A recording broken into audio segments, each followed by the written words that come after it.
internet of value at Ripple, we're thinking much bigger than just cross-border payments. It's kind of like Amazon with rare books in the early days, just this market happens to be a $10 trillion market. We are at a historic turning point.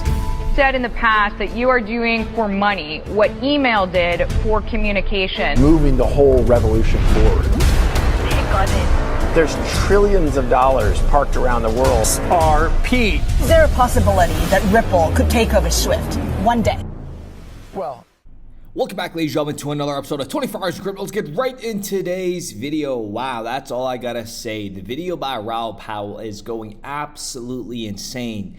And in today's video, we're gonna cover it. I'm gonna share my thoughts to you, and all I gotta say is you guys are in good hands. You got nothing to worry about. This is when you know we are very close to the end of this marathon, when you even have Raoul Pal talking about stay away from cults or get away from these cults like ADA and Cardano.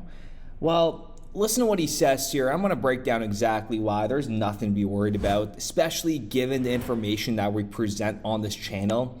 If you guys are new to my channel, I recommend you go watch yesterday's video.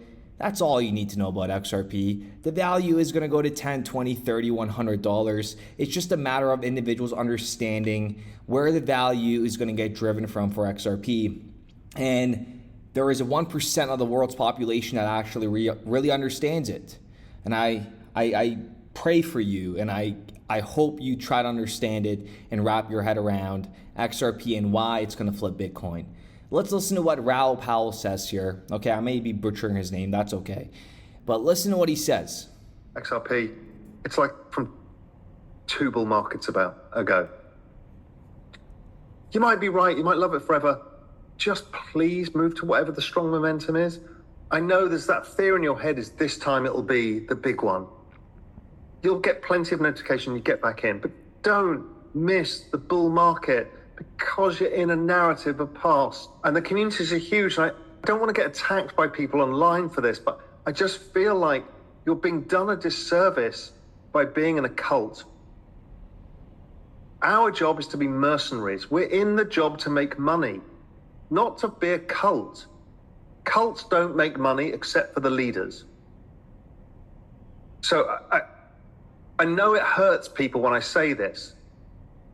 Cardano, XRP, there's a whole bunch of these.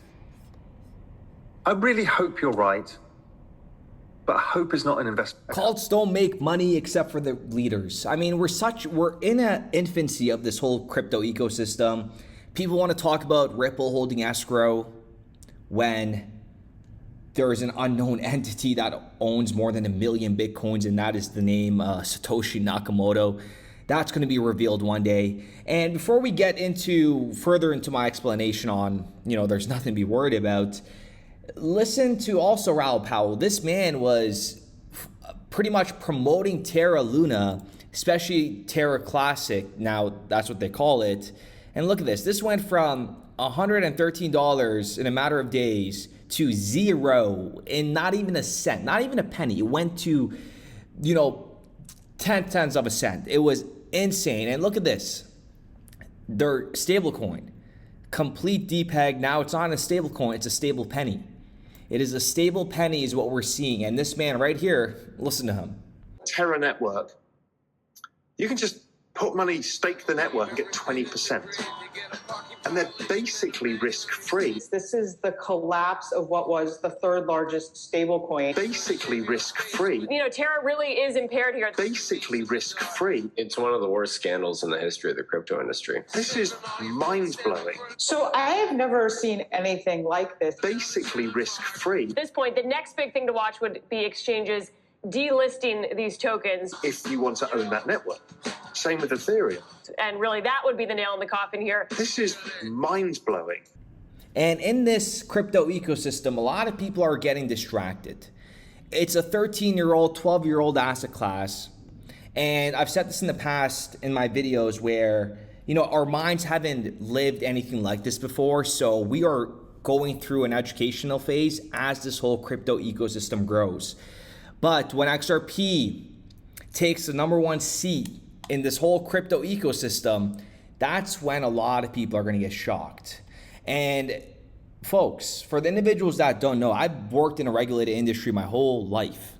10 years in the banking sector. You guys are in completely good hands. I review my work. I do my due diligence. I ask myself, is the information that I'm providing to the audience, is it valuable? Does it make sense? And the answer is absolutely yes. Over and over again, I reevaluate my work. I don't think you guys understand that. Given my experience and working in a regulated industry, providing information like this, especially in a financial ecosystem, I've learned to cater it where people don't get affected and in like a negative way, and they understand the long-term vision of XRP and what they're building. And this little quote right here, I can't word it any better. If you know you got it right, you hold tight. But I think the idea of buying and holding forever and not trying to make adjustments requires that you've gotten it right in the first place. That you can only hold tight if you've bought right, if you will. And that is to say, have an asset allocation that has something to do with how many years you have to accumulate money, how much resources you have at stake, how much income you need, and how much courage you have to ride out the peregrinations of the market. And that right there, ladies and gentlemen, is XRP all over it. There is not anything in my mind, or there isn't even a percentage of a worry in me that XRP will not succeed in the near future. The information we lay out on this channel, it's indisputable. And also keep in mind with the individuals that are in this ecosystem, right? We're not crazy individuals. We're actually pretty smart individuals. It only takes, it takes a certain mindset to understand this and to wrap your head around this. There's a lot of information to go through. And, people want to sit there and pretend like Ripple and the IMF have not been working deeply since inception. And those are the individuals that we were battling with. Raoul Pal, you think he dissected and educated himself on Ripple and XRP like we do on this channel? Absolutely not, right? So take what he says with a grain of salt. He's not wrong in terms of XRP missing 2 bull runs. And stop chasing this quick money. It's crazy that people want to get rich quick ever since crypto came out. That real hustle mentality has, gone, or investing in a stock back then and holding it for a couple of years. That whole mentality of individuals is I feel like it's been thrown out the window. XRP is going to flip Bitcoin. And all the noise that's around XRP is going to be tuned out when it does the unimaginable. I want you guys to understand that. Bitcoin is not going to remain in the #1 seat forever. Think about where Bitcoin, the origins of Bitcoin. How are you going to let an asset with an unknown creator take the lead in this whole crypto ecosystem? That goes for Ethereum as well, with all the disguised wallets. Since inception, Ripple and XRP had a game plan to dent the universe in the world of payments. And that's just one use case. And I'm telling you from the bottom of my heart, there is nothing for you guys to be worried about. Stay safe, keep your assets safe, stay healthy. That's it. That's all you got to do. Stop complaining. Stop worrying about what other people have to say about XRP. Diversify your portfolio. Okay? Don't put all your eggs in one basket. That's a rule that has been set on. It's on numerous investment strategies, right? Since day one, I've always said diversify, diversify, diversify. You have to diversify. If you're getting into this ecosystem with, you only have $1,000 to your name, diversification, in my opinion, doesn't make sense. If you have $2,000 in your name, diversification, in my opinion, doesn't make sense. I would put that all into one asset.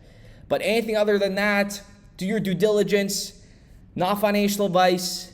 But with that being said, ladies and gentlemen, I do appreciate some one of you guys. Let me know what you guys think in the comments down below. I'm just getting sick and fed up with these individuals that want to talk about Ripple and XRP and actually not know anything about Ripple and XRP and what they have been creating since inception. So if you missed yesterday's video, I highly recommend you go watch it. And if you dispute it, leave a dislike, unsub from my channel. I never want to see you again lurking around my content, because it's not meant for you. It's not meant for your brain cells, because you clearly cannot dissect valuable, informative information to those brain cells.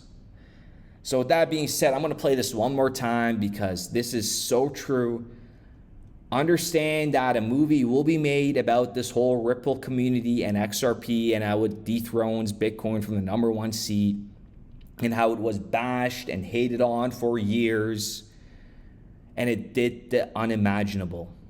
Just wait and see when we prove the entire world wrong, ladies and gentlemen.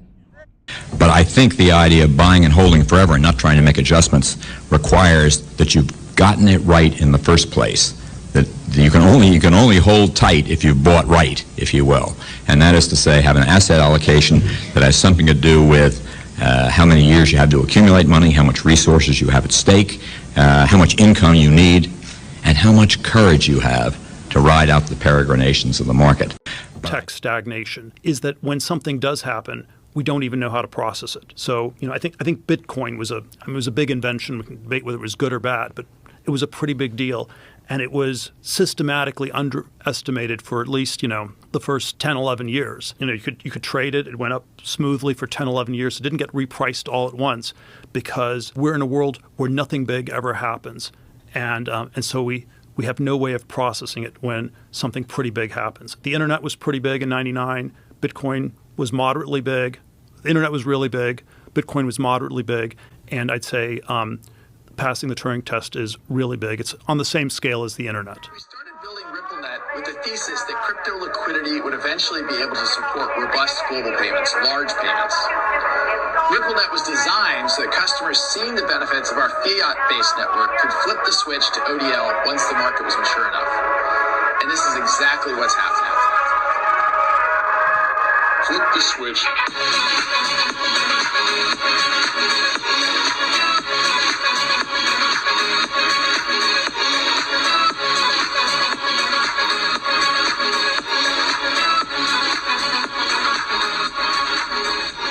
I think what we're building has, it's solving a real problem. And I think all of the tokens, my advice to anybody would be, understand the utility. If there's real utility and there's real value being delivered to a real customer, there will be value in the token.